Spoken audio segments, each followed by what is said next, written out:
Hello everyone. आज हम लोग देखेंगे बीपीएससी 76 मेंस के लिए करंट अफेयर का एक छोटा सा टॉपिक। टाइटल है आपका वैश्विक दक्षिण ग्लोबल साउथ में एक नेता के रूप में भारत के लिए क्या चुनौतियां हैं। तो सबसे पहले तो हम लोग यहाँ पे समझेंगे ग्लोबल साउथ बेसिकली क्या है।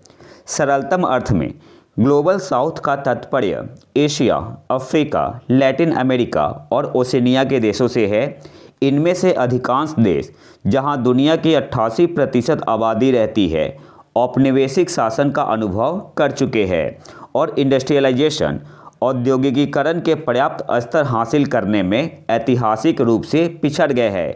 तो आपको इंट्रो में सबसे पहले देना होगा ग्लोबल साउथ के बारे में। तो ग्लोबल साउथ का मतलब क्या हुआ?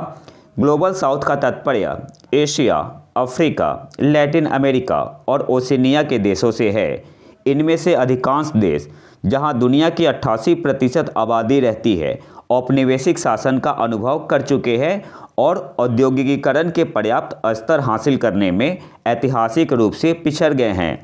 और एक आपका होता है ग्लोबल नॉर्थ। ग्लोबल नॉर्थ इसमें आपका आता है नॉर्थ अमेरिका, यूरोप। तो ये चीज़ आपको पता होना चाहिए। अब आते हैं मेन पॉइंट पे। वैश्विक दक्षिण में एक नेता के रूप में भारत के लिए कई महत्वपूर्ण चुनौतियां हैं। इनमें से कुछ प्रमुख चुनौतियां निम्नलिखित है। पहला आपका है आर्थिक असमानता, इकोनॉमिक इनइक्वालिटी। वैश्विक दक्षिण में कई देशों का विकास पिछड़ा हुआ है और गरीबी, शिक्षा और स्वास्थ्य जैसी बुनियादी सुविधाओं की कमी है। भारत को इन देशों के लिए आर्थिक सहायता और तकनीकी सहायता प्रदान करनी होती है, जो एक बड़ी चुनौती हो सकती है। तो पहला पॉइंट क्या है? जो पहली चुनौती है आर्थिक असमानता। ग्लोबल साउथ यानी वैश्विक दक्षिण में कई देशों का विकास पिछड़ा हुआ है और गरीबी, शिक्षा और स्वास्थ्य जैसी बुनियादी सुविधाओं की कमी है। भारत को इन देशों के लिए आर्थिक सहायता और तकनीकी सहायता प्रदान करनी होती है, जो एक बड़ी चुनौती हो सकती है। इसके अलावा एक और पॉइंट आपको याद रखना है। इंडिया को वैश्विक दायित्व और देश हित को पैरेलल में लेकर चलना होगा। दूसरा आपका है भ्रष्टाचार और राजनीतिक अस्थिरता। कई वैश्विक दक्षिण के देशों में भ्रष्टाचार और राजनीतिक अस्थिरता का मुद्दा गंभीर है।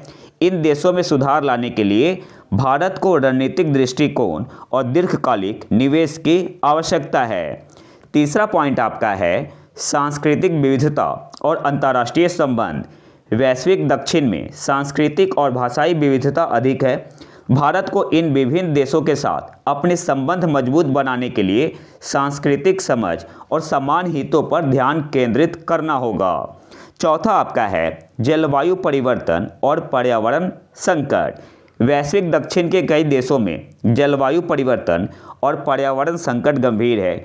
भारत को इन मुद्दों पर सहयोग बढ़ाने और समाधान खोजने के लिए नेतृत्व करना होगा, क्योंकि इन देशों के लिए यह एक बड़ा अस्तित्व संबंधी मुद्दा है। तो चौथा आपका है जलवायु परिवर्तन और पर्यावरण संकट। वैश्विक दक्षिण के कई देशों में जलवायु परिवर्तन और पर्यावरण संकट गंभीर है।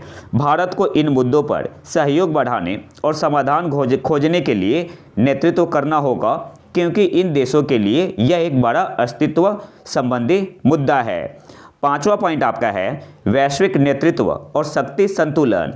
वैश्विक राजनीति में शक्ति संतुलन तेजी से बदल रहा है और भारत को एक नेता के रूप में अपनी स्थिति मजबूत करने के लिए उभरते वैश्विक नेताओं जैसे चीन और अन्य देशों के साथ प्रतिस्पर्धा करनी होगी। ये इंपॉर्टेंट पॉइंट है। चीन क्या करता है? किसी भी देश को लोन देता है और उसे अपने कब्जे में कर लेता है।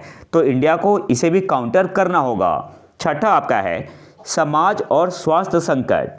महामारी जैसी वैश्विक संकटों से निपटना एक बड़ी चुनौती है। भारत को वैश्विक दक्षिण के देशों के लिए स्वास्थ्य नीतियों और सहयोग के कार्यक्रमों को सुनिश्चित करना होगा। जैसे कोविड-19 के दौरान भारत ने वैक्सीनेशन की पहल की थी, वैक्सीन मैत्री। तो ये सारे इंपॉर्टेंट पॉइंट है, ये आपको याद रखना होगा। इन चुनौतियों का समाधान करने के लिए भारत को रणनीतिक दृष्टिकोण, तकनीकी सहयोग और अपनी कूटनीतिक पहल को मजबूत करने की आवश्यकता होगी। तो एक सिंपली एक आइडिया देखा आपको कि एग्जाम में क्या क्या लिखना है। बाकी लिखना आपको अपने तरीके से ही है। और ऐसा छोटा छोटा टॉपिक मैं लाते रहूँगा करंट अफेयर से संबंधित। आपको पास एक आइडिया मिल जाएगा कि कैसे आपको यहाँ पे लिखना है और क्या क्या पॉइंट देना है। इसके अलावा अगर आपको इसका पीडीएफ चाहिए तो इसे मैं अपने टेलीग्राम चैनल प्रतीक IQ करंट अफेयर में डाल दूंगा। यहाँ पे आपको इसका पीडीएफ मिल जाएगा। इसके अलावा जनवरी 2024 से लेके जनवरी 2025 के करंट अफेयर का संकलन भी आपको वहाँ पे मिल जाएगा। तो अगर वीडियो पसंद आए तो लाइक करें और चैनल को सब्सक्राइब जरूर कर ले। मिलते हैं नए वीडियो में नए टॉपिक के साथ, तब तक के लिए नमस्कार, जय हिंद।